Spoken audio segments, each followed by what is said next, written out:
So I've been living out of this homemade truck camper for the past 4 months, and that time has also coincided with some of the hottest months of the year here in Central Florida. As many of you guys know, Florida gets pretty hot in the summertime. On average, our high temperatures right in the low 90s Fahrenheit. That's about, I don't know, maybe 33 degrees Celsius for those of you watching elsewhere in the world. And I know that doesn't really sound super hot, but then you got to factor in that we get extremely high humidity, oppressive humidity, 70% plus relative humidity every single day.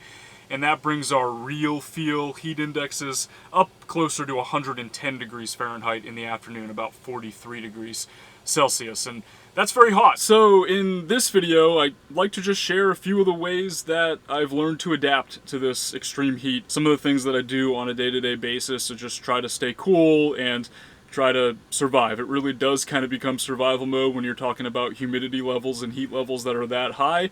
And I'm going to be on the East Coast doing some boondocking. I'm not really planning to have shore power for the next few days. So this is what it's like, and this is some of the things that I've been doing to try to stay cool.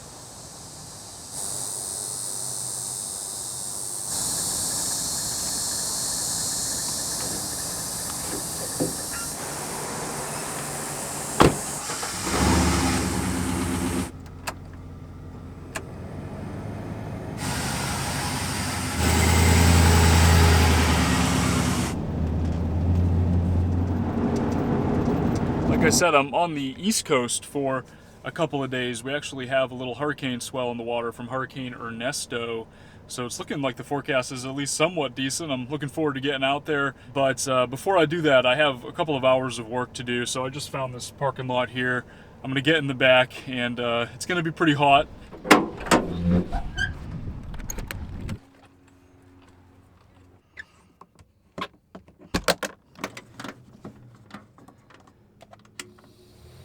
You guys will have to excuse the background fan noise throughout this video. It's basically what's keeping me alive in here. But I do have a couple of lines of defense during the day to try to stay cool in here. My first one is doing what I just did. I'll open that little window and get it all the way open, and then I turn on my vent fan full blast, and it sucks air through, and it makes this wonderful airflow, this great cross breeze. I'll also take this guy and turn it on as well. And it just it makes it real nice in here. It actually makes it somewhat manageable, at least in the mornings. Right now, it is 88.7 degrees Fahrenheit in here. I use this little indicator all the time to kind of just get a gauge for where it is. And the biggest reason actually why I do that is because back in June, I noticed a couple of times that I would push it to the limit where I would almost start to feel very nauseous in here. That was when I realized that I was probably going a little bit too far. That's usually right around when that indicator gets up to like 93, 94 degrees Fahrenheit. That's when I start to not really feel so great, even with the cross breeze and the fans going. And I'm not going to sugarcoat it. Like, it's hot in here. You know, 89 degrees with 60% humidity. Like, I'm sweating a little bit right now. You know, you can see it because I'm sweating through my shirt a little bit. It's just hot. But part of me has kind of adapted to that and gotten used to it. Now, when I do get up to that threshold, though, 93 degrees, I've learned to kind of just close everything up. I'll turn the vent fan off, I'll close the window, and then I'll move to my second line of defense, which is this wonderful little window AC unit that I picked up off Amazon. This thing was like 160 bucks or so. It is super efficient, and it's worked wonderfully. Like, the biggest reason why I built this camper myself instead of buying another truck camper or maybe switching to a different van or a rig or something like that was so that I could build something that is extremely well insulated and basically build the whole thing around this little window unit. That was like the whole reason I did this. I knew that I was going to be here in Florida throughout the summer with my job, and I knew that I was going to need to try to survive. And my ultimate goal was to actually be able to get this thing to run off-grid, to run off my little 2,000 watt-hour battery bank with my 450 watts of solar on the roof. During the day, I can run this thing basically all day long if the sun is out, and it barely will deplete my battery.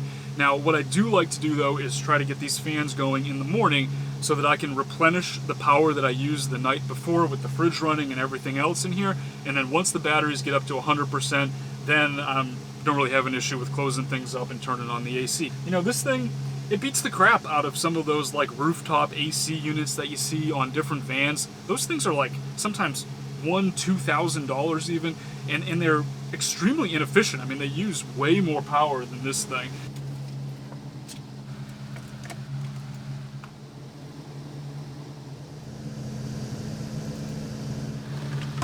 Obviously it goes without saying, but definitely need to remember to drink a ton of water, particularly when I'm in here not running the air conditioner.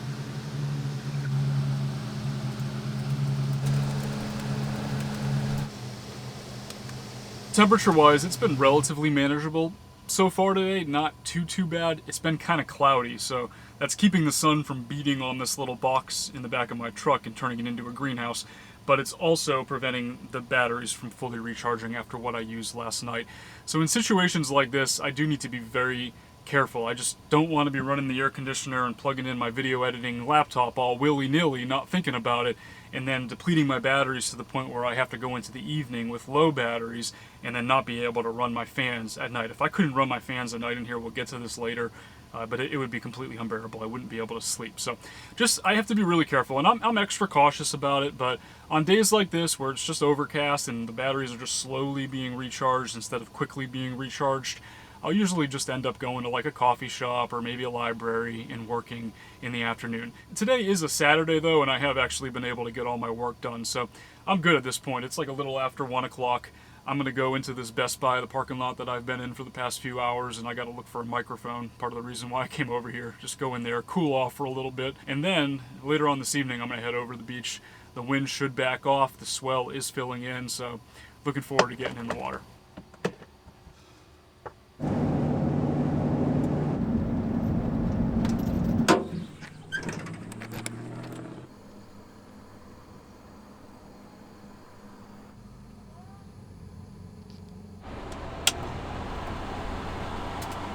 This thing's been running for 15 minutes and it's already cooled it down to like 84 degrees, 29 degrees Celsius in here. It's very, very comfortable now. It's nice being able to run it. You know, when the sun is out like this, it's really no problem at all. Like, I'm barely using any power at this point here. I can show you guys.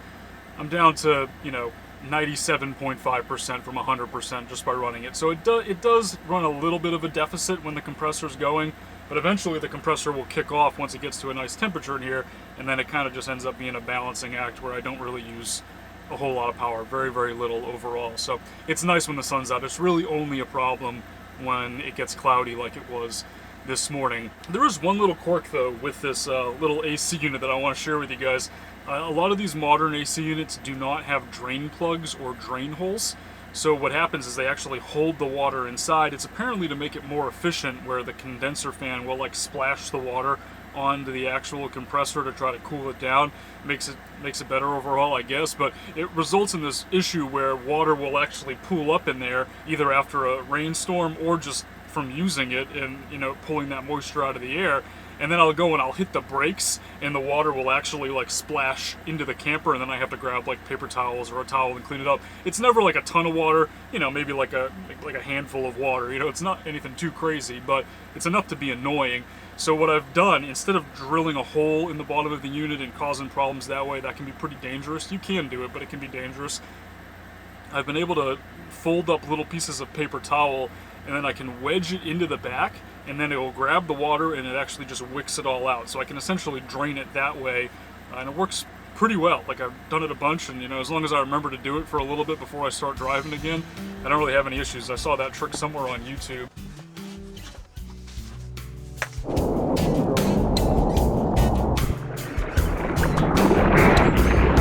So the wind's on it, and it is a very full tide, but I'm gonna make the most of it here, guys. Try to get a couple waves.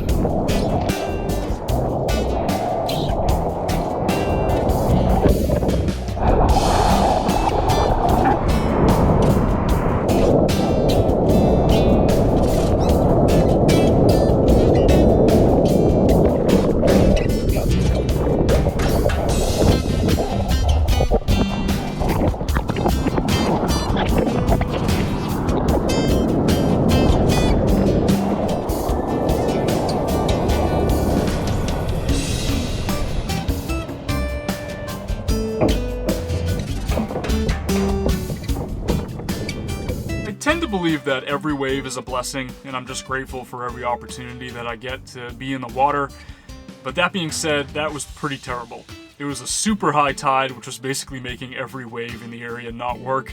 And then on top of that, the wind really didn't back off. But, you know, the peak of the swell is tomorrow and the next day, so fingers crossed it'll get a little bit better.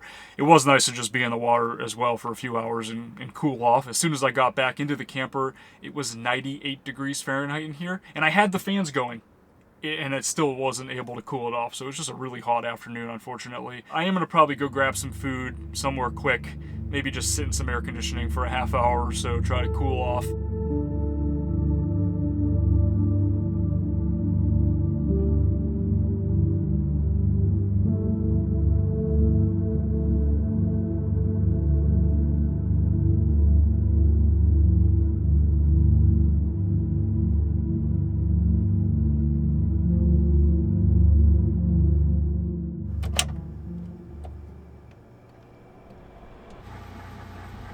So on nights when I'm stealth camping or boondocking in Florida, what I've been doing is actually running the air conditioning unit for like 20-30 minutes before bed, just to try to get it as cold as possible inside this little space. Tonight I'm going to be stealth camping just on the street somewhere, so I'm about a few minutes from where I'm going to be. I'm just in this little parking lot trying to get it as cold as I can. It's nice because it'll actually get like the bedding kind of cold, and then when I get into bed it just feels a little bit cooler. At that point, once I get to my stealth camping spot though, I'm going to open up this little vent fan, get it going, get the window open, get the fans going, and hopefully just try to make it through the night. You know, it will get pretty hot in here, you know, realistically. You know, it does typically get like to like the mid 80s with really high humidity, and then eventually by the end of the night it might dip into like the high 70s if I'm so lucky. Tonight is actually supposed to be a little bit cooler. I think 75 is the low tonight. That's actually pretty comfortable. A lot of the time it doesn't even get below 80 degrees Fahrenheit, so getting into the mid 70s will be a nice treat if that actually is what happens. It's depleting pretty fast, but I can get away with running it for 20-30 minutes, no problem. You see at the top there though, it shows that if I ran it like this with the compressor on, I could only go another 4 hours or so before all of my batteries were completely dead. Unfortunately, just not a big enough battery bank to actually run this thing all night long. Much better.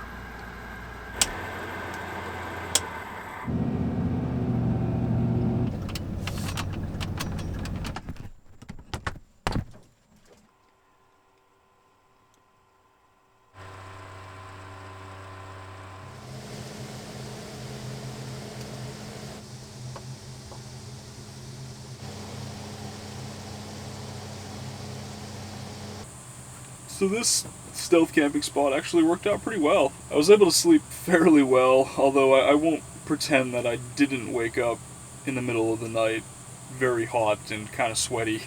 It was like 2:30 a.m. and the heat actually did wake me up, and I had a hard time falling back asleep for a little bit. Eventually after that though, the temperature did drop outside. It did get down to that overnight low that I was talking about before I went to sleep, and it cooled off to the point where it's nice in here. I ended up actually getting under the covers, which is not something that I always get the chance to do. You know, I'm not going to pretend that this is like an easy thing to do. You know, sleeping in here when it's 83 degrees with 80% relative humidity is kind of uncomfortable. It's damp. It's just not, it's not ideal. And there's a huge difference between the nights like last night and the nights when I actually have shore power and can run the AC unit all night long. You know, I do occasionally have nights like that, right? Like, I'm not doing what I did last night every single night. On a trip, sure, for a few nights, it's fine. But I don't want to, like, make it seem like I do this every single night or anything like that.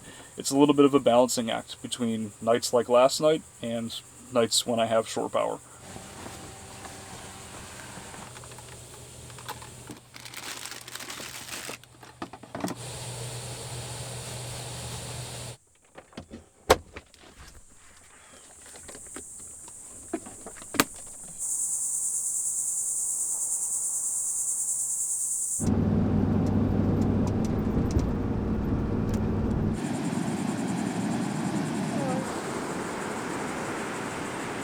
I guess the whole point I'm trying to make with this video is that it's doable.